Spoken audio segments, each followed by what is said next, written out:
como você vai faturar mais de 5 dígitos sem lotar a sua agenda. E para isso, gente, para vocês ganharem dinheiro assim, tem que se posicionar. Quem se posiciona ganha mais. E outra coisa também que o mercado fala errado, que é conhecimento é igual a faturamento. Não. Quantas vezes, independente da área, você já viu pessoas que sabem menos que você ganhando mais dinheiro? Não estou dizendo aqui que conhecimento não é válido, conhecimento é essencial. Não tem como você vender uma coisa que você não sabe, tá? Mas se você tem muito conhecimento, mas você não sabe transmitir esse conhecimento para as pessoas que importam saber que você sabe, de nada te adiantou. E por isso que existem pessoas no mercado que sabem menos que você, mas elas têm tanta autoconfiança que elas sabem pra cacete, que elas sabem se posicionar, que quando elas vão transmitir o pouco conhecimento que elas têm, elas arrasam. E por elas arrasarem, elas vendem mais do que você. Por isso que conhecimento alinhado a posicionamento é a fórmula para se ter reconhecimento e ter resultados. E resultados, quando eu digo resultados, é resultados para o seu cliente, é resultado para você e é resultado na sua conta bancária. E aí eu vou te passar os 5 pilares posicionadores, porque não adianta só falar se posiciona, se eu não vou te ensinar a se posicionar. E aqui, nesse caso, eu vou te ensinar a se posicionar como uma profissional, como uma social media mesmo, uma social media estrategista, uma social media profissional, que não é só prestadora de serviço. Os 5 pilares posicionadores é processo de PI, além de processo de PI, é o processo estratégico, processo de incorporação, processo de execução e processo de metrificação. Esses são 5 pilares dos posicionadores para o cliente te enxergar como uma social media estratégica. E agora eu vou te explicar cada um, o que você pode fazer em cada um para se posicionar cada vez melhor, beleza? Primeiro, processo de PI. E o que é processo de PI? Processo de prospecção inteligente. O seu posicionamento social media começa desde o primeiro momento que o cliente entra em contato com você. Começa desde o primeiro dia que ele manda: oi, eu estou interessada nos seus serviços. Começa ali o seu posicionamento. E aí, quando ele te aborda, você tem que saber responder. E quando você está prospectando o seu cliente, também é a mesma coisa social media. Se você chegar no WhatsApp, no Instagram, de alguma marca que você queira prospectar, e você chegar apontando o defeito, ele não vai colocar fé em você. Desenvolva um relacionamento com essa pessoa. E claro, que na hora da venda, você tem que saber se vender na social media. Não adianta na hora da venda você fazer toda essa coisa pomposa, linda, maravilhosa, e chegar na hora da venda você ficar com medo de falar de dinheiro. A gente tem um bloqueio, né, de falar de dinheiro. É complicado falar de dinheiro, a gente tem que tirar esse bloqueio da gente. Falar de, gente, dinheiro. Dinheiro só vem pra mão de quem ele acha que ele merece. Então tem que falar de dinheiro. Sabe por quê? Na hora do cliente te cobrar resultado, ele não vai ficar com vergonha, não. Mas não vai mesmo. Então você não tem que ficar com vergonha de falar o seu valor, o valor do seu trabalho, o valor da sua dedicação, do conhecimento que você teve, do tempo que você passou estudando, do tempo que você passou aplicando, do tempo que você errou e quebrou a cara. Então você não tem que ter vergonha de falar de dinheiro, tá? E na hora da venda você tem que aprender a se vender. Não é vender o seu serviço, é se vender. Se vender como uma profissional, se vender como uma profissional realmente da comunicação, que sabe do que está falando, com uma postura de quem sabe o que está falando. E claro, depois que você fecha a venda, nessa prospecção inteligente, você tem que fechar um contrato. Gente, não existe prestar serviço sem contrato. Aquilo ali é uma segurança para você e para o seu cliente também, de que você vai prestar o serviço que ele está te pagando e que ele vai te pagar pelo serviço que você está prestando. O segundo pilar é o processo estratégico, que é, na verdade, o olho do furacão do social media, que é o conhecimento do social media. Porque não adianta saber se posicionar, se toda pomposa, se toda brilhante, se você não sabe entregar resultado para o seu cliente. Você tem que entregar. Você vai fazer uma reunião de briefing maravilhosa, o cliente fechou com você, você faz uma reunião de briefing maravilhosa, com as perguntas chaves, e ali você, na reunião de briefing, já matou o objetivo e DNA de marca. É tudo que você precisa para formular a estratégia e desenvolver o restante da estratégia. Porque a partir do DNA de marca, você entendeu o produto, você entendeu a empresa, e aí você passa para o mapeamento do cliente ideal. E o cliente ideal nada mais é do que a pessoa com a necessidade que o produto do seu cliente supre. E depois que você fez isso tudo, depois que você tem um objetivo, você tem um DNA de marca, você tem um mapeamento do cliente, você passa por e mapear também o mercado, porque através disso você começa a mapear o mercado, vai começar a ver qual é outra marca que vende o mesmo produto, ou o mesmo tipo de produto.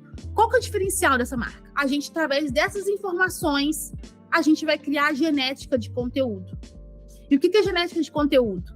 Ninguém fala igual ao outro. Então, depois que a gente traçou a genética de conteúdo, a gente vai para a linguagem digital, porque a gente entendeu a genética e ali na linguagem digital a gente vai definir como que eu vou trazer essa genética para o modo de designer do meu cliente. Como que eu vou trazer essa genética para o modo como a gente escreve os textos dos nossos clientes. Entende? Na hora da linguagem visual, digital, a gente vai trazer isso, a genética que a gente traçou, de acordo com o DNA de marca, para o conteúdo do nosso cliente de fato, que é a hora da produção de conteúdo mesmo, que é a hora que a gente está lá escrevendo a cópia para o nosso cliente, que é a hora que a gente está lá fazendo o design do nosso cliente, que é a hora que a gente está traçando conteúdo para ele, para o YouTube, por exemplo, escrevendo um artigo para blog. Tudo isso a gente vai trazer na linguagem digital, de acordo com a genética do conteúdo dele. Depois que a gente fez tudo isso, traçamos tudo, a parte estratégica, chegou a hora da mandala de conteúdo estratégico, que é a hora que a gente vai pegar e vai esmiuçar tudo isso. As linhas editoriais, tudo direitinho, e vai distribuir em calendários de conteúdo. Aí sim chegamos na parte de execução da coisa. A gente vai pegar, através de tudo isso, da genética, do mapeamento de mercado, do cliente ideal, do DNA de marca, do objetivo. Não vamos esquecer do objetivo, que é o mais importante da estratégia. E aí a gente vai traçar as linhas editoriais do nosso cliente. O que são as linhas editoriais, gente? Nada mais é do que o conhecimento que o seu cliente tem, a marca do seu cliente tem para entregar, com a necessidade, tá, do cliente ideal. Então, qual que é o assunto que dá match? Quais são os assuntos que dá match nesses dois universos? Essas serão as linhas editoriais do seu cliente. Depois que você fez a mandala, depois que você fez todo o conteúdo bonito, estruturou essa estratégia maravilhosa, você vai fazer uma reunião arrebatadora com o seu cliente.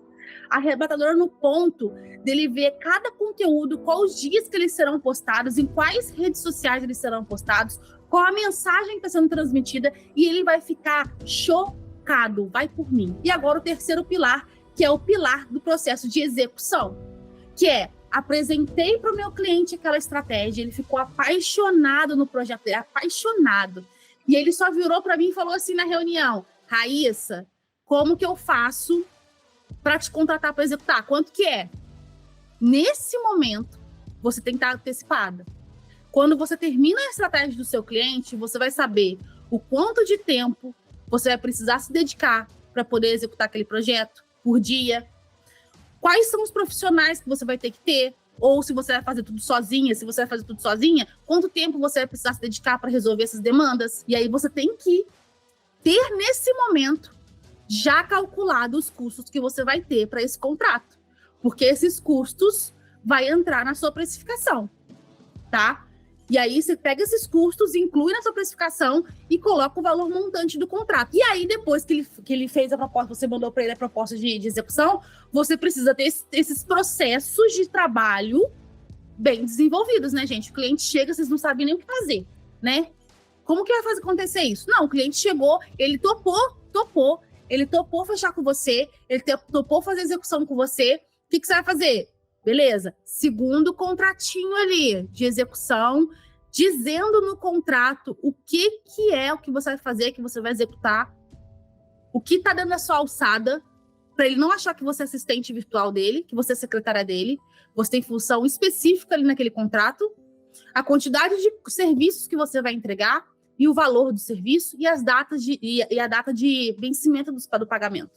Ele assinou aquele contrato, te pagou o primeiro mês. Aí sim, você formatou esses processos, depois passamos para a produção de conteúdo em si, né? Porque é ali que você vai colocar a mão na massa, vai construir a imagem, vai construir o texto, vai construir tudo.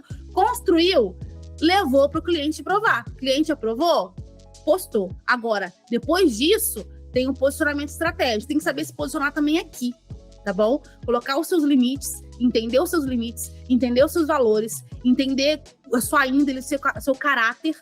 Porque tem clientes que vão querer ultrapassar esses seus limites e você tem que saber dizer não, até aqui só.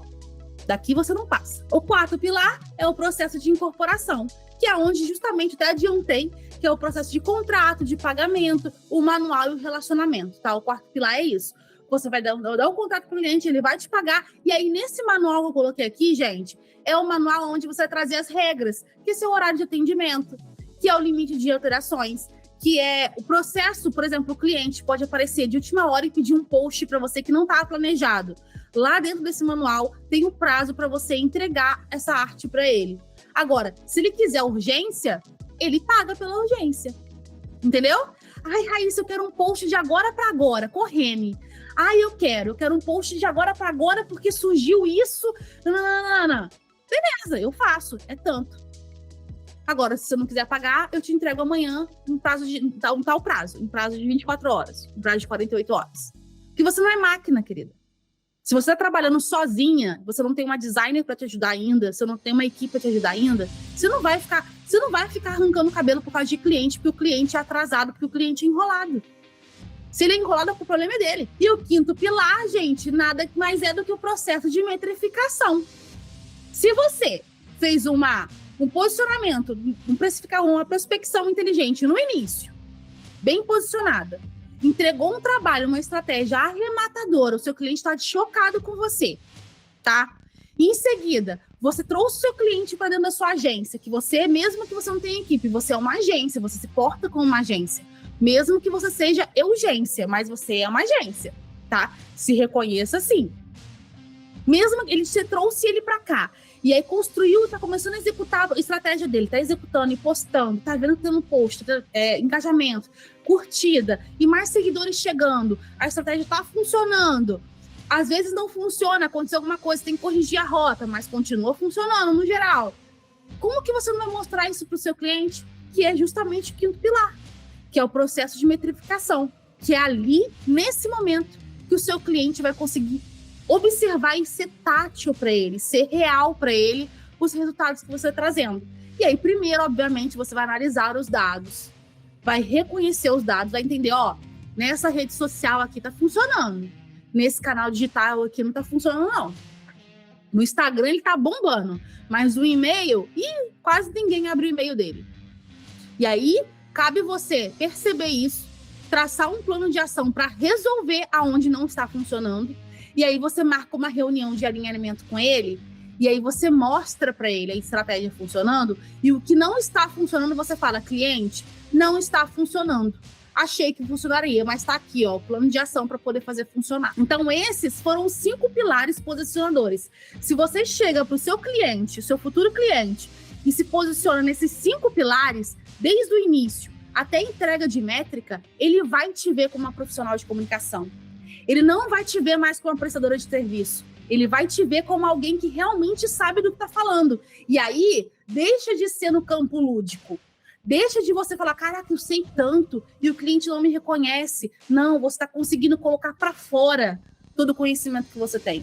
Para fora toda a sua experiência. E aí o cliente também vai começar a sentir que você sabe. O cliente também vai sentir confiança no que você está entregando, entende? Se você tem coragem na cara do cliente falar assim, olha, essa estratégia aqui funcionou, essa não, mas eu tracei um plano de ação assim assado para poder funcionar. Ele vai entender, porque ele sabe também que não é receita de bolo. Ele sabe que o marketing dele, que as redes sociais, o posicionamento dele é uma construção diária. Não é um passo de mágica. Não é hoje começa a postar e amanhã tem resultado. Não é assim que as coisas funcionam, entendeu? Então ele sabe. E você tem que deixar isso também bem claro para ele na sua reunião, lá no início, sabe? Quando ele te procurar para saber do seu serviço, você fala, não é um passo de mágica, é um processo. Daqui uns 3 meses a gente vai começar a ver resultados do que a gente está construindo agora. Você acabou de chegar e ele sabe, porque a empresa dele abriu no offline, ele não teve lucro no primeiro mês. Ele não teve lucro no segundo mês. Ele não teve lucro nem no terceiro mês. Foi ter lucro depois de um processo de construção, sacou? E assim a gente encerra os 5 pilares posicionadores.